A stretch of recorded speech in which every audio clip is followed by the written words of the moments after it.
My father was a high-ranking official in the Marine Corps. He was a gunnery sergeant. So that was really impressive to have an African-American male reach that level within the Marine Corps. And so because of the types of officials that we would have call our house, my father worked really hard to shape the way that we spoke.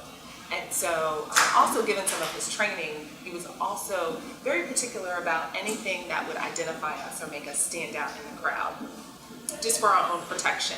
So he worked to strip our voice of any identifying factors, whether we were Northern or Southern, any dialect, and also things like don't drive the same way to the same place every day. So sometimes it was challenging finding different ways to get to school, because he did like us to switch it up from time to time. No stickers on the car.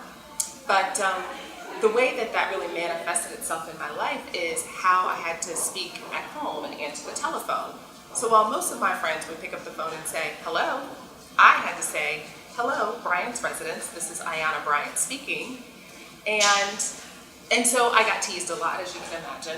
But it also meant that a lot of times I was accused of not sounding black by my black friends, and also not sounding black by the white kids at school too, because again, my dad was successful in stripping my voice of anything that was identifiable about who I was, where I was from, and also made sure that when we got those dignitaries that called, that they were greeted in a way that was appropriate for their stature.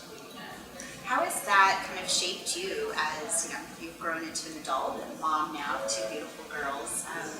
How does that upbringing shape sort of how you think about yourself and your identity and your children?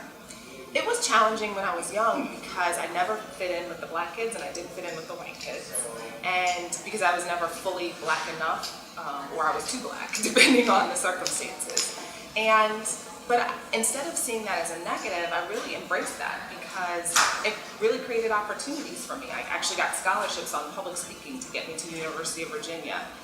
But I also have worked to do the same thing with my children and realized that there are benefits sometimes in allowing people to get to know you for who you are as opposed to predisposed perceptions of you based on some identifying factors, whether it be name, voice, way of speaking.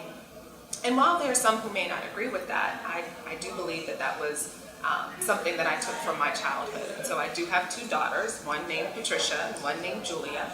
And while they are family names, they are pretty much ambiguous names as well. And they've grown up learning to speak much the way that their mom and dad speak. And so sometimes they too get teased, but not as much as it was in my generation just because of the cultural dynamics that we have today. It is a different time to be a child in the United States. And it's interesting because I didn't necessarily appreciate or understand some of what was happening, but my husband created this podcast called Creative Tension, and it talked about cultural norms and ways of and behaviors and how society expects people to behave, and has created dynamics in which people are expected to act a certain way based on race and ethnicity. And I realized that some of what my dad was dealing with was based on some of these cultural dynamics, and he was trying to manage them as best he could in the circumstances in which he was growing up. So check out Creative Tension, where you get your podcast. But it did shape my growing up, and it has shaped me in adulthood. But I didn't see that necessarily as a negative. I've been able to see it as a positive, to see how it's benefited my life and also influenced how I raised my children.